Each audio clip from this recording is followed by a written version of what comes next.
Allez voir un psychologue. Chrétien, pas chrétien, allez voir un psychologue. C'est qu'Ellie, si elle est là, elle va faire rire tout le monde. Mais quand je rentre chez moi, je suis dans le noir, j'arrivais plus à dormir.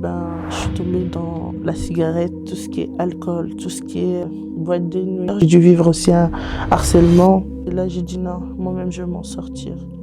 J'ai commencé à chercher Dieu. Chrétienne, faut pas aller voir un psychologue. Jésus va vous aider. 8 ans, j'ai eu à vivre un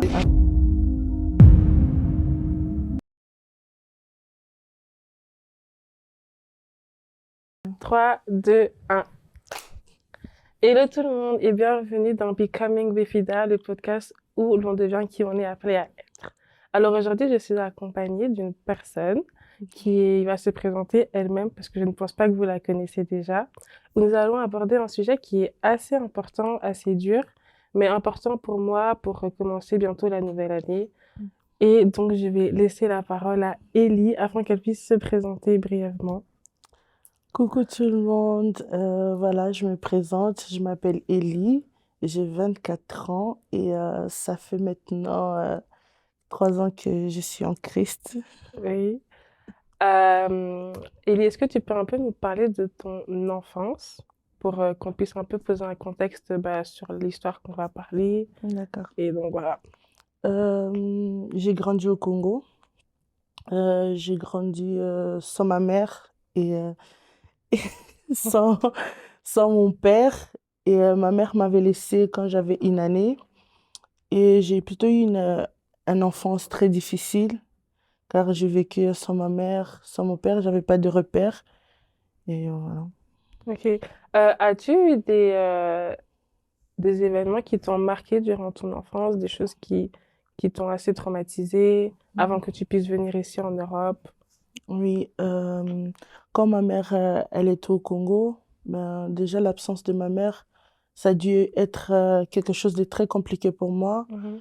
Et à l'âge de 8 ans, j'ai eu à vivre un viol.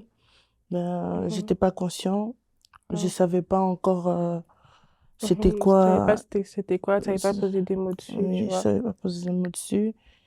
Et après, j'ai dû venir ici en Europe à l'âge de 9 ans. Ok.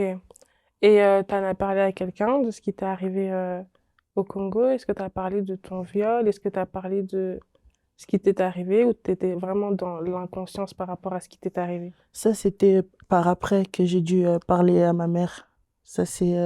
J'ai dû parler à ma mère à l'âge de 22 ans que j'ai dû la Ah, ok, parler de ok, tout ça. ok. Et quand je suis venue en Europe, c'était un peu difficile pour moi parce que j'ai dû grandir sans mère. J'avais pas cette relation de mère et fille. Mhm.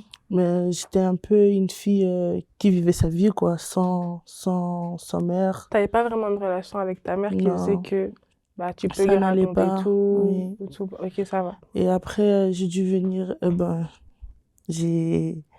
c'est compliqué. C'est compliqué. Ben, Puis t'es je venue en je Europe. suis venue en Europe et Oui. les temps ont passé. J'étais inscrite dans une école spécialisée. Ok. Et parce que je savais pas, au début d'abord, j'étais dans une école professionnelle. Ok, ok. Mais on m'a mis dans une école professionnelle. Mais dans cette école, je ne savais pas parler français, je ne savais ni écrire, ni lire.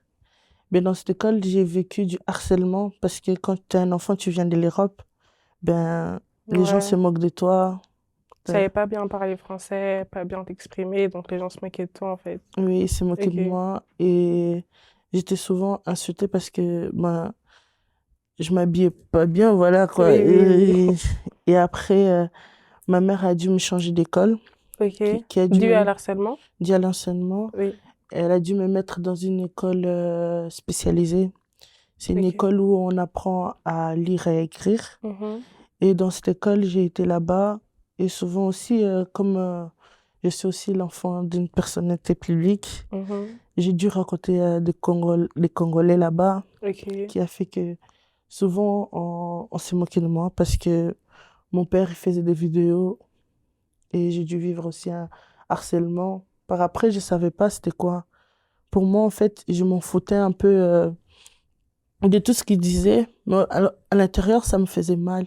Ok, donc tu agissais comme si tu t'en foutais un peu de ce qu'on disait par rapport à ton père, Oui, par rapport aux vidéos qui circulaient. Mais oui. au fond de toi, bah, tu ressentais vraiment que ça te touchait, Oui, de quoi. la tristesse. Et Mhm. souvent, on se moquait de moi. On me comparait souvent à mes sœurs, parce Mm. que mes sœurs, ils étaient dans des écoles professionnelles, générales. Ben, moi, j'étais dans une école spécialisée. Ok. Et à part après, les temps a passé, j'ai dû aller encore pour la sixième secondaire dans une école spécialisée. Mhm. Et là encore, ça a été toujours un poids pour moi parce que je comprenais pas. Ok, En même temps, je ouais. comprenais pas pourquoi j'étais dans une école spécialisée. Et Tu comprenais pas pourquoi c'était toi qui devais aller dans une école spécialisée et pas les autres, en oui, fait. pas les Ok. autres. Et ça, c'était un peu difficile pour moi. Et les temps ont passé. Mhm. Je, et puis, j'ai eu ma qualification en tant qu'auxiliaire de magasin. Ok. Et puis, j'ai arrêté d'aller à l'école parce que j'y arrivais plus, parce qu'on m'avait demandé de retourner dans une école professionnelle quand j'ai fini Mhm. la spécialisée. Et là, j'arrivais plus à aller à l'école. T'as vécu un décrochage scolaire, en fait. Ouais, T'arrivais plus à retourner dans j'arrivais les cahiers, plus. etc. J'arrivais plus, même si je partais en cours, Ok. je fouillais. Je pouvais faire, je pars en cours, mais je vais déranger les professeurs, je vais embêter les gens tout autour de moi. Et après, ben, je partais plus à l'école. J'ai dû raconter un garçon. Mhm. Et là, c'est là que les problèmes ont commencé, en fait. Ok, donc ce garçon, il a un peu chamboulé un peu ta trajectoire, on va dire. Ouais, Ok. Et est-ce que tu peux nous en parler un petit peu, sans trop entrer dans les détails, ouais. mais tu peux... Et ce garçon, je le racontais pendant le Covid. Et ce moment-là, j'avais personne autour de moi. Je Ok. me sentais seule et j'ai dû, voilà, raconter un garçon, ce garçon-là. Et on se côtoyait. Je dormais plus chez moi à la maison. Ok. À cause J'ai, de ce garçon-là? oui, j'étais tout le temps avec lui. Et souvent, j'ai eu même des problèmes avec la police, l'amende, parce que je fraudais souvent les trains. Ok. Je fraudais souvent les trains. Et avec ce garçon, la relation a commencé. Et souvent, il me battait parce que il me battait. Mhm. J'étais souvent battue. Souvent, on avait des relations intimes sans mon consentement. Ok. Bah, du coup, il abusait de toi, Oui, clairement, et il avait des violences, faisait des violences sur toi, en fait. oui. Ok. Et donc, Et t'avais quel âge? j'avais 21 ans, 22 ans, Et 21. t'habitais chez tes parents ou seul? Non, j'habite encore chez mes parents. Ok, ok. Et souvent, comme par exemple, j'avais appris que, en même temps qu'il sortait avec moi, il sortait avec une fille ça faisait 3 ans. Mhm. 3 ans qu'ils étaient ensemble. En même temps, j'étais dans cette relation. Et quand j'ai appris ça, et c'est là que ça m'avait mis un tic dans ma tête. Oui. Et quand je l'ai confronté, il a commencé à me frapper. Et il y avait une dame qui était à côté. Il a attendu que ils sont en train Te frapper, de ouais. me frapper. Il a entré, il a dit, il faut pas faire ça. Et ces garçons, en fait, j'ai donné beaucoup. Genre, par exemple, mon argent, genre, tout ce que Mhm. je recevais. Parce qu'à ce moment-là, je travaillais pas, je partais pas à l'école. Donc, je dépendais du revenu du CPS. Oh, et tu donnais tout son Et CPS à ce je garçon. donnais tout mon CPS à ces garçons. Et ces jours-là, le lendemain, il devait aller au bled Ok. et en Afrique pour voir son père. Et il m'a beaucoup parlé de son père. Et moi, je sais ça fait quoi de vivre sans père. Et ils Mhm. ont joué beaucoup avec ces émotions-là. Et arrivé, comme il me tapait et il devait voyager, moi j'essayais de le confronter. Pourquoi? Essayer de le retenir. Pourquoi tu m'as fait ça? Et on arrive à la gare de la Louvière. Il a pris ma tête, il a cogné contre le mur et j'étais tombée sur les pommes. Mais sur l'adrénaline, Mhm. je me suis relevée et je le poursuivis encore. Oui. Et les temps, c'est fini. Moi et lui, c'est fini. Ça a pris combien de temps, à peu près, votre relation? Un an. 1 an de relation Un an et de 1 an de relation. violence, en Oui. fait. Ok. Et désolée, hein. Pas de Et souci. même, c'est fini. On a pris les trains, on est descendu à Gare du Midi. Mhm. À Gare du Midi, il a dû me pousser encore Ok. violemment. Et puis là, j'ai décidé que je ne devais plus être avec lui. Et c'était difficile pour moi parce que c'était une personne que j'étais beaucoup attachée. Donc, Je- tu étais vraiment attachée à lui. oui, Tu avais un peu de la dépendance la affective. dépendance affective, Oui. qu'au début, je savais pas c'était quoi. Mhm. Pour moi, c'était de l'amour, alors que c'était pas de l'amour. Et par après, ma mère a dit, ben, il est temps pour toi, tu prends ton logement, que tu vas vivre seule. T'avais quel âge à ce moment-là? Entre 22 ans, 22 22 ans, ans. ok. Et après, j'ai commencé à vivre seule.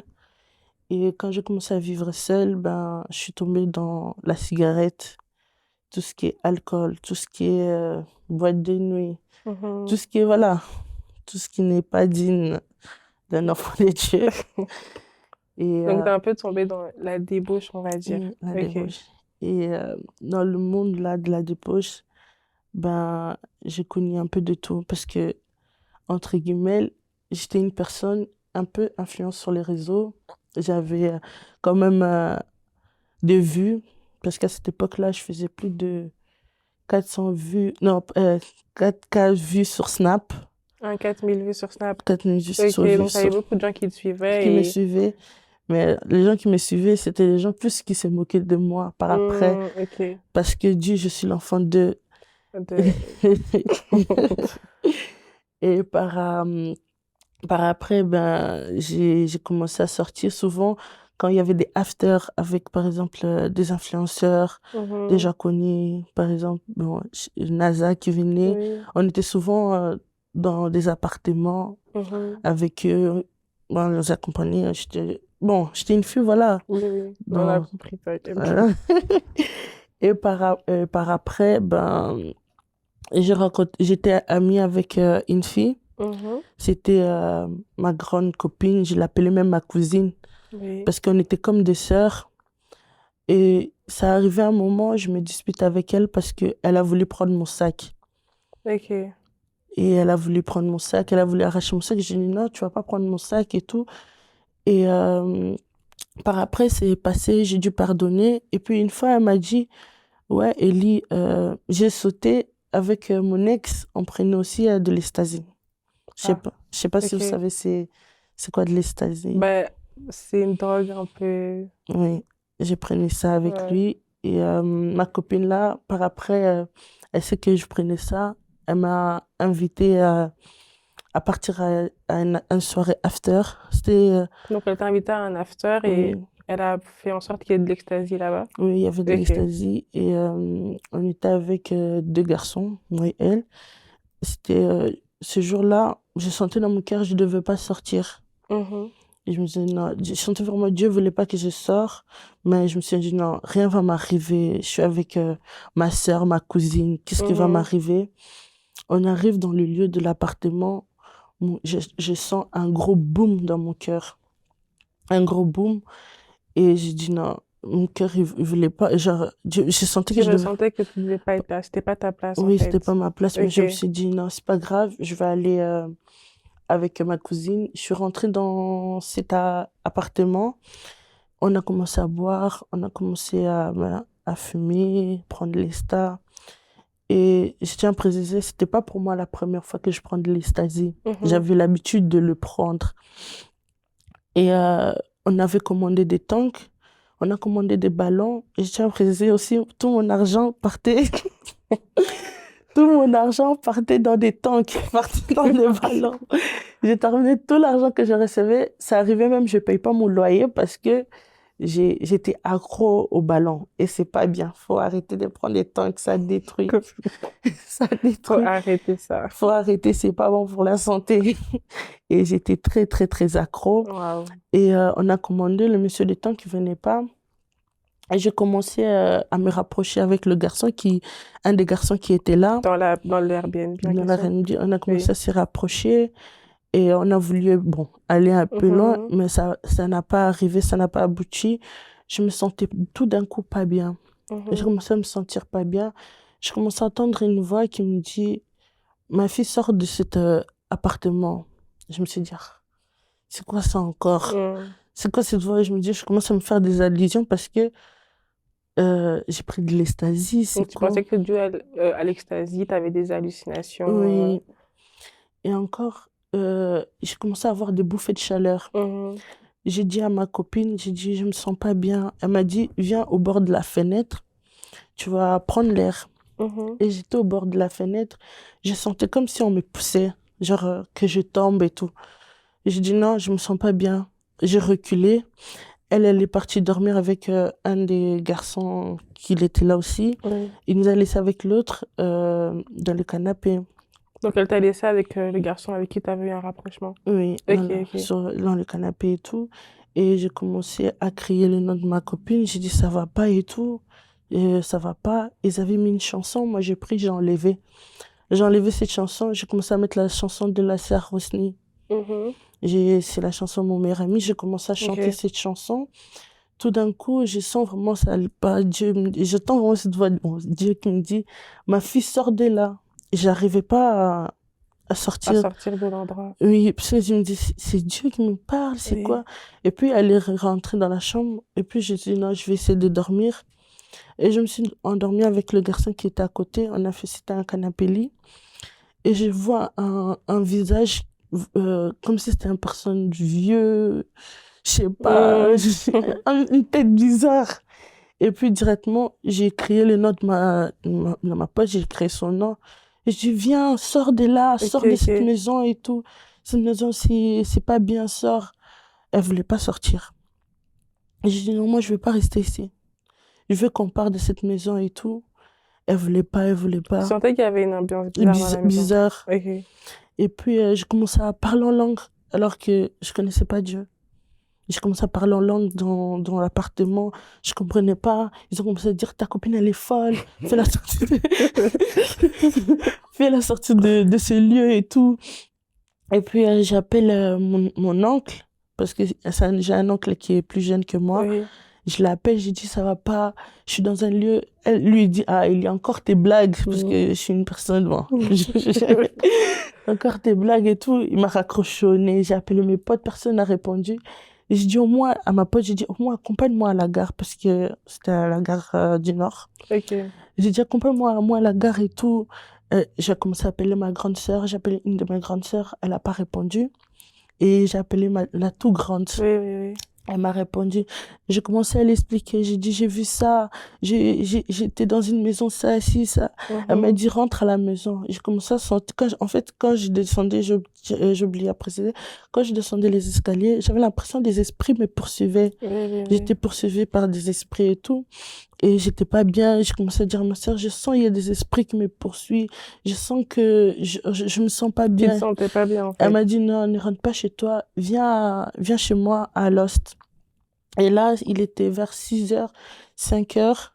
Le train de la Louvière, il vient à Los, c'est 14h49 des trucs comme Donc, ça. vers 6h14, donc Oui, le matin, quoi. Très oui, tôt matin. oui. Ok. Et maintenant, je montais à la voie 13 pour prendre le train. Et je sentais, on me poursuivait. Je sentais vraiment Mhm. un esprit me poursuivait. Ma sœur, elle a commencé à appeler toute ma famille. Elle a mis tout le monde en conférence pour savoir qu'est-ce qui se Qu'est-ce qui se passe. passe? Et mes sœurs, ils priaient, tout le monde priait. Et j'ai dit à mes sœurs, je vais me suicider, je vais me jeter. Dans... Dans le train. Je vais me jeter. Ils m'ont Ok. dit non, ma sœur m'a dit continue à prier, continue à dire Jésus est avec moi, Jésus est avec moi. Et ces jours-là, je dirais toujours merci à Dieu parce que le train a pris du temps pour venir. J'avais l'impression, c'était, en fait, j'étais là depuis sur 1 heure, sur 2 heures, 2 heures du temps.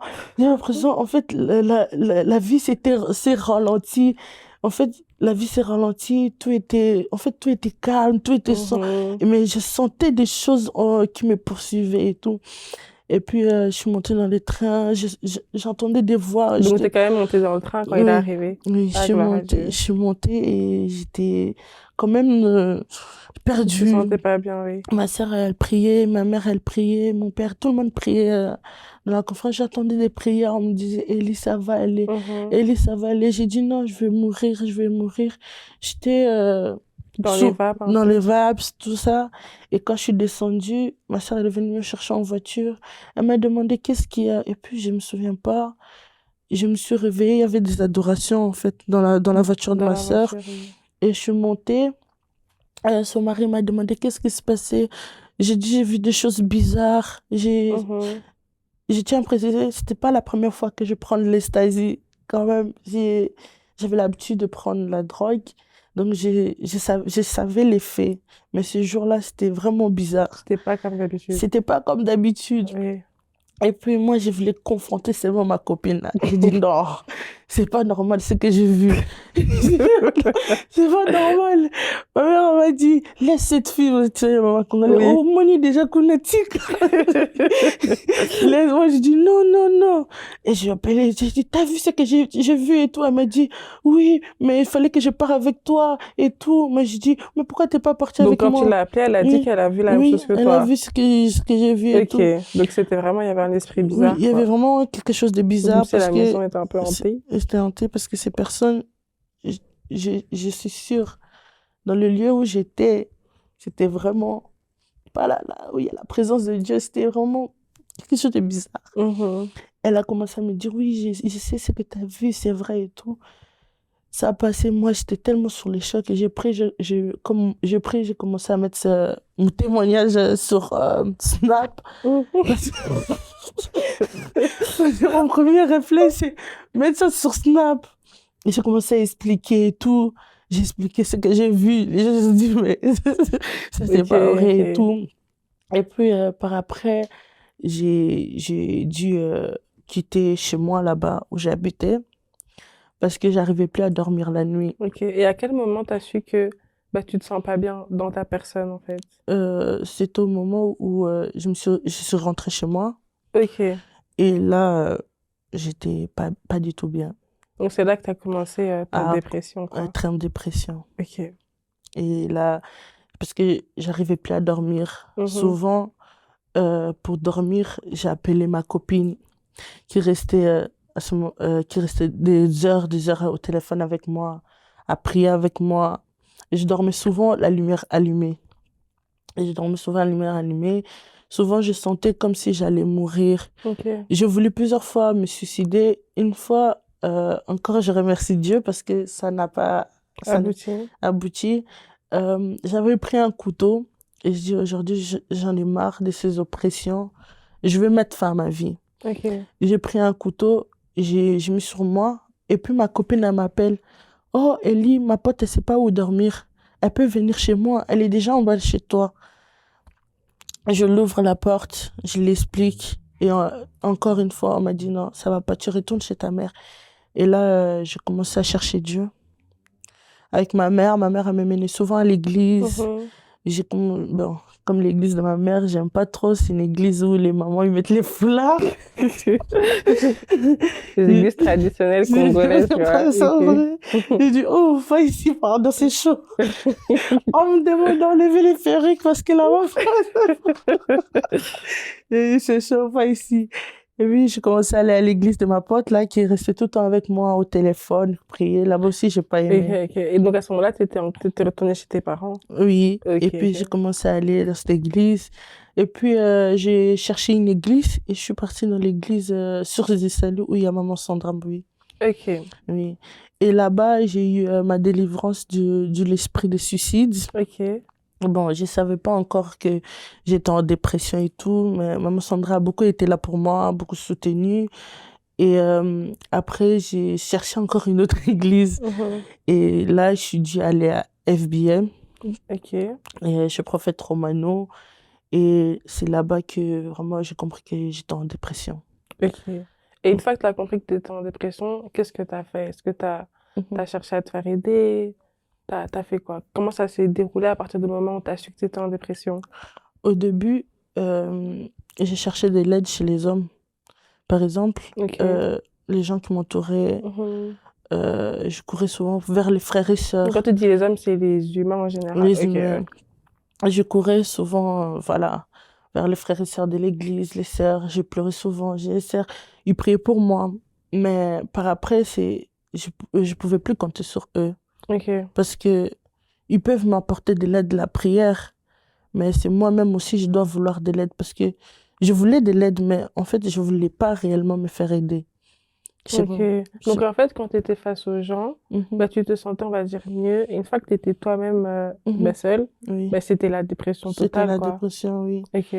Et devant les gens, souvent, je me donnais une image, une fille joyeuse. Mais Mhm. quand je rentrais chez moi, je pleurais souvent à l'église. Je suis là, je veux mettre full l'ambiance. On sait qu'Elise, elle est là, elle va faire rire tout le monde. Mais quand je rentre chez moi, je suis dans le noir, enfermée Mhm. dans le noir. Et voilà, je suis pas bien. Ok. Et après, j'ai compris ça, ça veut dire d'ici 2024, Donc, c'était l'année passée. l'année passée, Oui. là, j'ai commencé à comprendre que j'avais besoin d'aide. Petit à petit, j'ai commencé à stopper aller à l'église Ok. et j'avais plus, Et quand t'as arrêté l'église, pourquoi? parce que je comprenais pas. En même temps, j'étais en colère contre Dieu parce que j'avais ni le travail, je travaillais pas, mais j'étais tous les jours à l'église. Et je voyais tous mes frères et sœurs, peut-être ils vont parler de leur business et tout à l'église. Moi, je me disais, comment moi, je suis tous les jours à l'église, je viens, je partage la parole et ma vie, ça va pas. Je suis Mhm. toujours là en tournée à stagner et ma vie n'avance pas. Et donc, ça renforçait ta dépression, en fait. Et ça a enfoncé ma dépression. J'ai commencé à vouloir m'éloigner et Mhm. j'étais même en colère contre les frères et sœurs, contre tous les chrétiens, quoi. Mhm. Contre tous les chrétiens. Et après, en 2025, j'ai dû rencontrer une personne. Oui. Et cette personne-là, il m'a beaucoup poussé à sortir de ma dépression. Ok. Et là, on m'a toujours dit, ouais, une chrétienne ne peut pas aller voir un psychologue. Au jour d'aujourd'hui, maintenant, je vois un psychologue qui m'aide beaucoup, qui Ok. m'aide beaucoup. Et alors, à quel moment tu as eu ce déclic de te dire, il me faut un psychologue? Parce que Mhm, c'est vrai qu'on dit souvent, aide-toi et le ciel t'aidera. mhm, Mais c'est à quel moment que tu t'es dit, bon, ok, je prie, on oui. prie pour moi, Mhm. mais moi, à quel moment est-ce que je vais commencer à aller voir un psychologue? Quand j'ai vu que moi-même, je tournais en rond, Mhm. que je voyais tout était sombre. J'ai vu que rien n'allait. Parce que c'est pas les gens qui vont m'aider à aller trouver du travail. Ok. C'est pas les gens qui vont me pousser à sortir de ma dépression. J'ai vu les gens prier pour moi, mais moi-même, je restais quand même dans le noir, le rideau enfermé dans la chambre. Ok. Et là, c'est là que j'ai dit non, moi-même, je vais m'en sortir. Ouais. Et est-ce qu'aujourd'hui, tu peux te dire que ça a été vraiment nécessaire de voir un psychologue?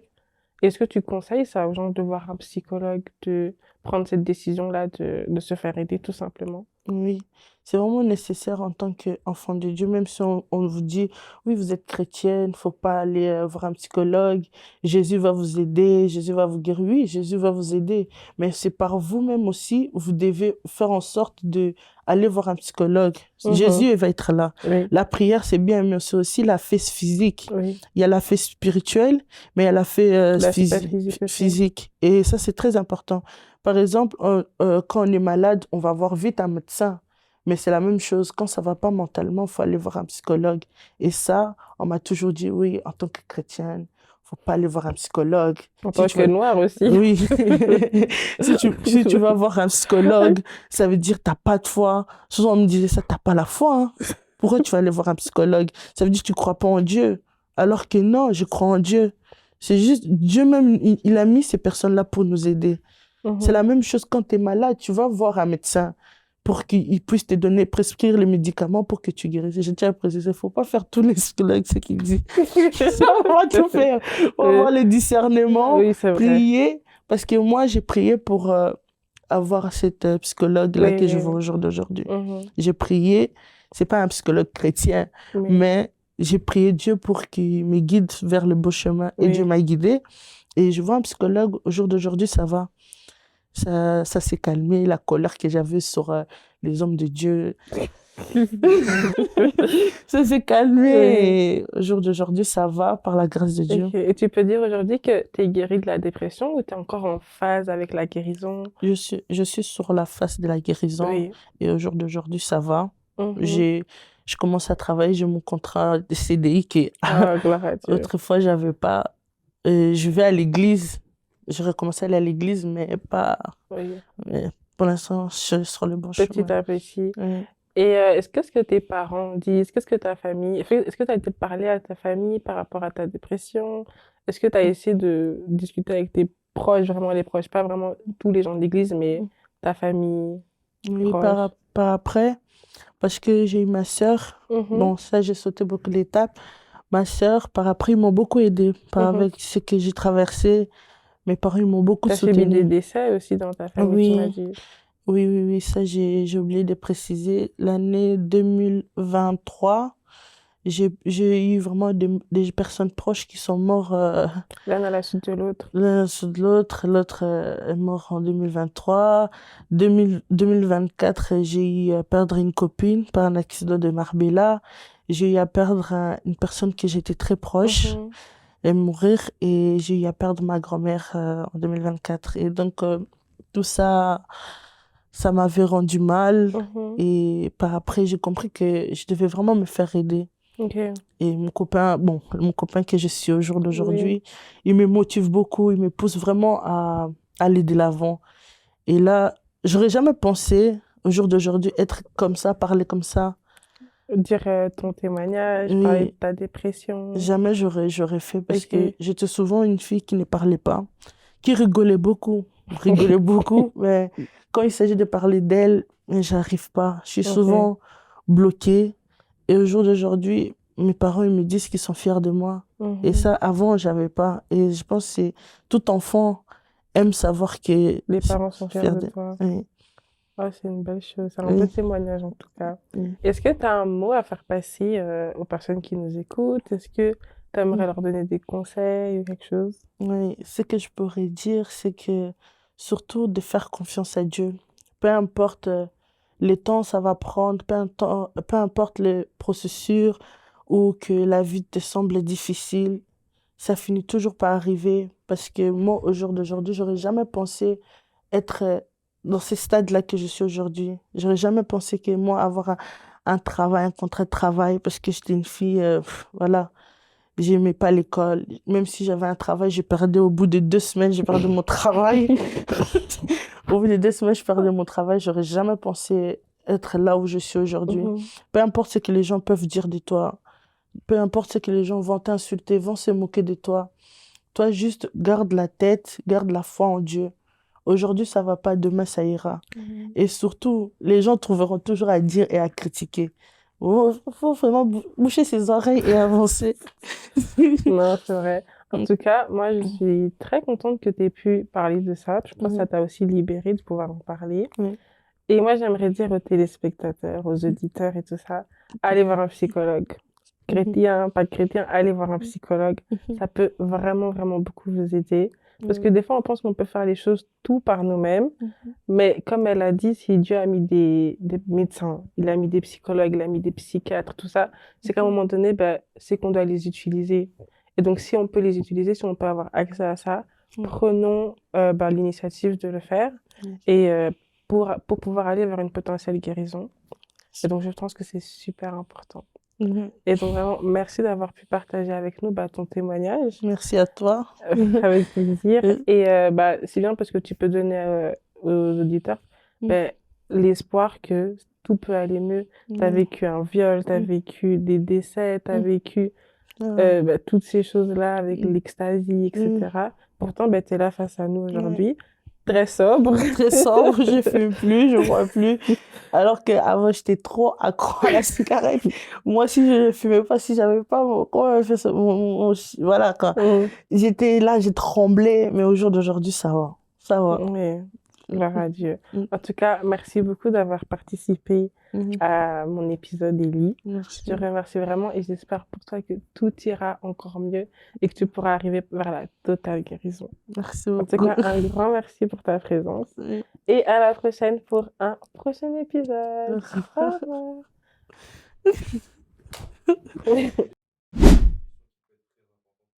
Du coup, Ellie, moi j'aimerais savoir, est-ce que tu aurais des conseils ou nous expliquer un peu comment toi t'as fait pour aller mieux? Ok. Avec tout ce que tu nous as expliqué sur tout ce que tu as vécu, parce qu'on voit que tu as un gros background. Mais qu'est-ce que tu peux nous donner comme conseil? Qu'est-ce que tu peux nous dire? Comment est-ce que tu as fait pour aller mieux?